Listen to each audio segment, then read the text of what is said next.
Dans leur rapport annuel, les réseaux officiels parlent d'un impact sur le rendement de la protection fongicide qui va de 2 tonnes et plus, moyenne de 5 ans sur l'ensemble des variétés.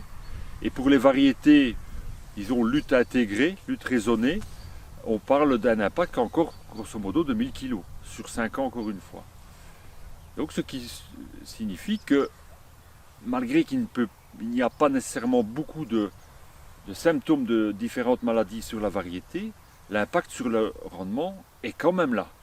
Et ça s'explique par le fait que la plante, une fois agressée par le champignon, toujours de manière invisible, elle va mettre en route son système immunitaire de façon le plus efficace possible, mais cette contribution du système immunitaire va consommer énormément d'énergie et évidemment une partie du rendement.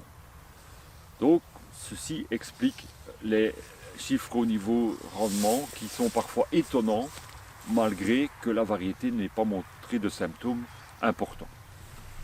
Au niveau de la qualité, c'est également important puisque quand on se souvient notamment de l'année 2016, donc il y a 5 ans, on a eu un mois de juin humide, développement des maladies sur le tard de façon importante, et en finale, les parcelles qui n'avaient pas été protégées ont montré des teneurs en mycotoxines excessivement élevées, au point qu'elles ont dû être envoyées au rebut, ne pouvaient plus être utilisées ni pour l'alimentation humaine, ni pour l'alimentation animale.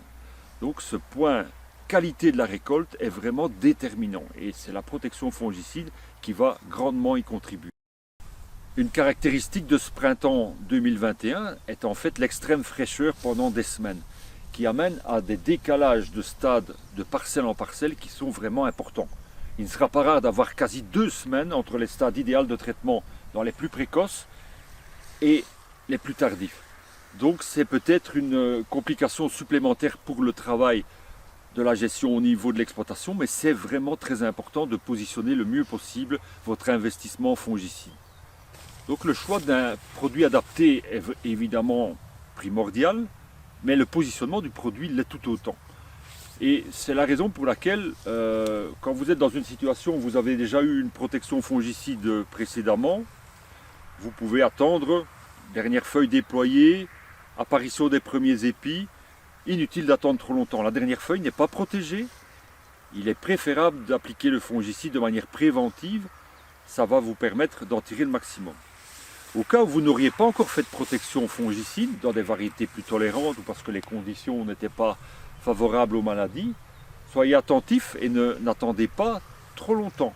La dernière feuille, une fois déployée, vous pouvez y aller et positionner votre traitement. Contenir la rouille brune va être vraiment primordial.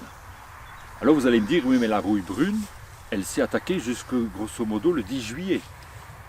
Et moi je vais faire mon traitement ici, grosso modo au début du mois de juin. Eh bien, sans aucun problème, quand vous utilisez un produit à base de solathénol, vous avez une persistance après son application qui peut aller jusque 6 semaines. Donc c'est vraiment une protection qui va vous permettre une maturation dans les meilleures conditions possibles de votre culture. Vous retrouvez le solathénol dans le Ceratavo que nous proposons en mélange avec une triazole de manière à avoir un spectre le plus large possible, une action à la fois curative et préventive puissante.